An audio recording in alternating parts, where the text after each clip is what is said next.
And welcome back to another video. So in this video I am going to go through how I bred Hoplo catfish. So I bred them in one of these tanks, which is a 2-foot tank, and ironically they were bred in this tank where all these angelfish are. Look, they're little baby angelfish at the moment wiggling away. I know I have to do something about that. Anyway, enjoy the video. If you've got any questions or I've missed anything in this video, just comment down below and I'll get back to you. Let's get started and go through how to breed Hoplo catfish. Super awesome little catfish. Look at that little albino one there. Anyway, let's get started.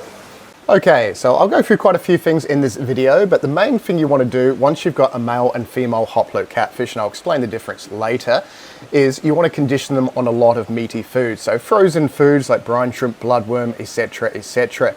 So they are a bubble nest builder, so you want something for them to build their nest in. You can use floating plant. For this video, I used a piece of polystyrene just floating in top of the tank, and it roughly takes out about a third of the 2-foot tank, which is a 60 by 30 centimeter tank. So the male will build a big nest of bubbles, as you see here, and then he'll start harassing the females. They can be quite aggressive, but you want the females to look round and fat. There's the male in the log and the female above him. If they don't look fat, they're going to get bullied by the male. So make sure you condition them first. You can condition them in separate tanks so you don't have to introduce them when they're not ready to breed. So the male will build a bigger nest over about a week or so once he realizes the female's about to lay. And after that, it's going to be really, really difficult to see if she's laid or not. Look how fat she is there. So that she is filled with eggs. After a few days, the bubbles will go down a little bit, and all those orange bits there are actually fertilized eggs. So at this point, hoorah, the male is going to look after the eggs and chase the female away. So you've got a couple of different options. You can leave the male in with the eggs and take the female out, or you can remove the piece of polystyrene with the eggs.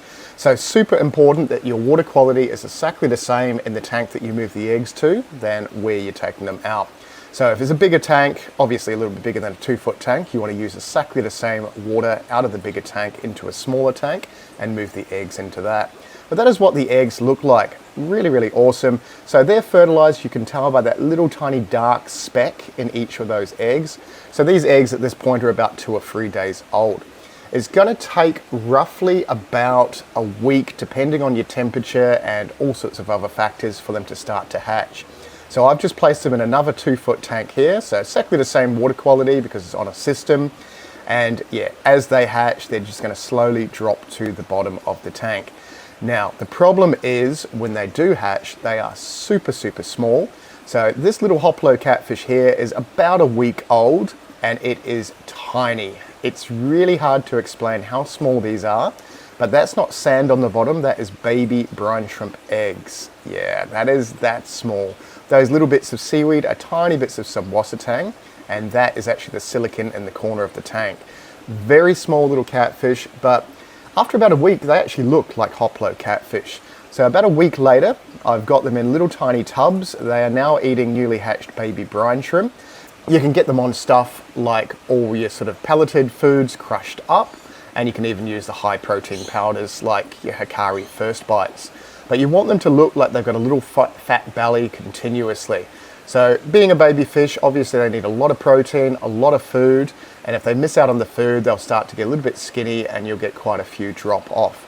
Now, this is another problem with Hoplo catfish. You can see there's a couple of skinny ones that are just not getting the food compared to the others. You really need a lot of room and a lot of food, and pretty much just need to baby them if you want a lot to survive. Another important thing is they get super sensitive to water quality. So if you move them out of one tank and place them into another tank, you're going to probably find a lot of them will drop off. So for this sort of video, I've got a few in this little trap, and this is a little Zis breeding trap, which just uses the water from the main tank, pumps it through and goes through the side. So it gives you a little area where you can feed the fry, check them to make sure they're not all growing at different rates. And of course, they're growing at different rates. So at this sort of point, I've got them in about 2 or 3 different tanks just to see how they go. And to be honest, the ones that were in the bigger tanks, so I kept in the 2-foot tanks and not the little traps, grew a lot faster than the little trap. I think just because they had a lot more foraging and sort of areas to eat food whenever they wanted to. This little Hoplo here is about 3 or 4 weeks old. It's got its lovely stripes. Such a cool little fish. So I've ended up with, probably out of about 200 or 300 eggs, I've probably only got about 60 fry, because of course I moved them from one tank to another, and after a day or two they all started to drop off. I think they just got stressed being moved because they were so small. But as you can see, there's a huge variation in size. So I've got smaller ones eating newly hatched brine shrimp, I've got bigger ones eating micro worms and sort of stuff like that. Once they sort of get a little bit big for micro worms, you can get them on just normal processed foods. They'll eat any sort of frozen food like frozen brine shrimp and so on and so on.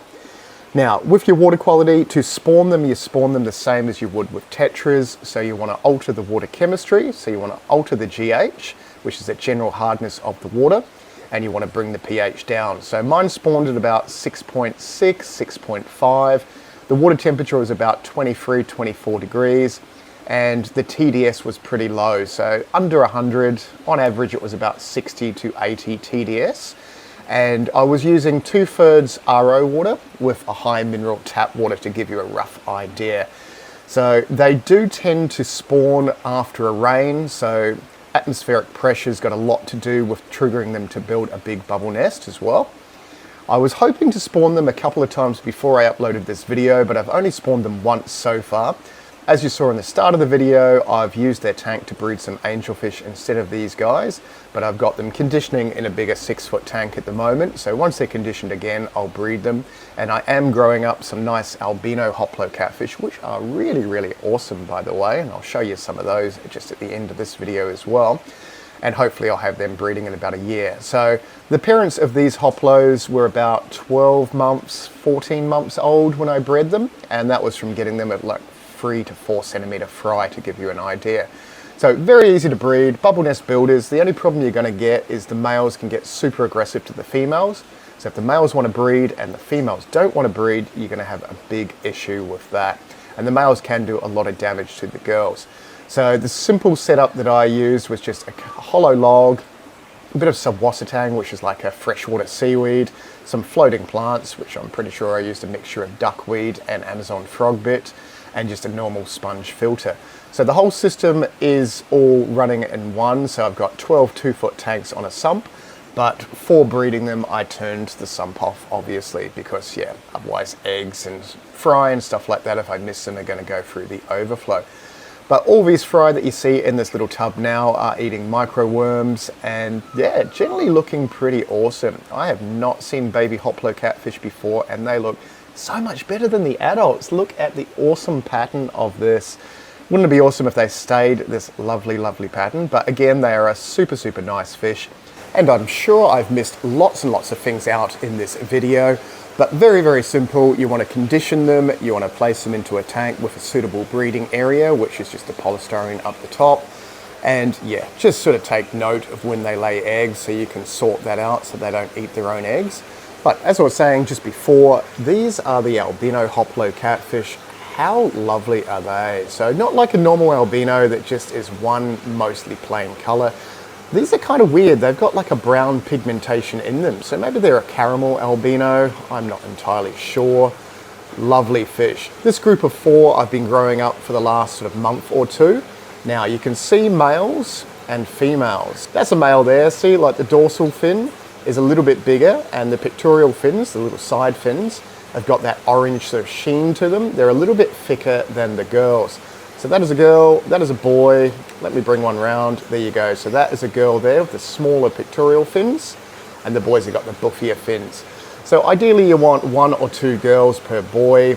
They're not really going to spawn like 2 girls in one nest. Well, I haven't experienced that yet because I've only had 1 spawn, but I did have 2 girls with the 1 boy in there. And I think that just helped stop him from harassing the poor girl. Once they spawned though, they didn't want anything to do with him, and he just looked after the nest and away he went.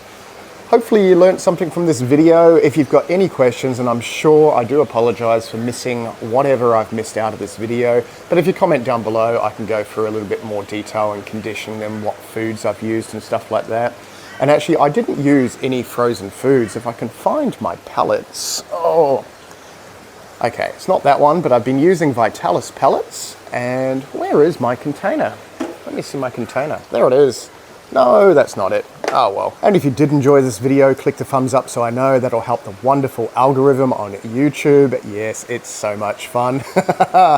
And yeah, tell me down below if you've bred Hoplo catfish or what other type of fish you'd want me to breed that, yeah, you've always wanted to breed, because yeah, we breed a lot of fish and kind of enjoy breeding different fish. Our peacock bass right down the bottom are about to breed, same with our Oscars and a few other bits and pieces at the moment. Anyway, if you want to see other stuff, there is other stuff on the screen, and we will see you in the next video.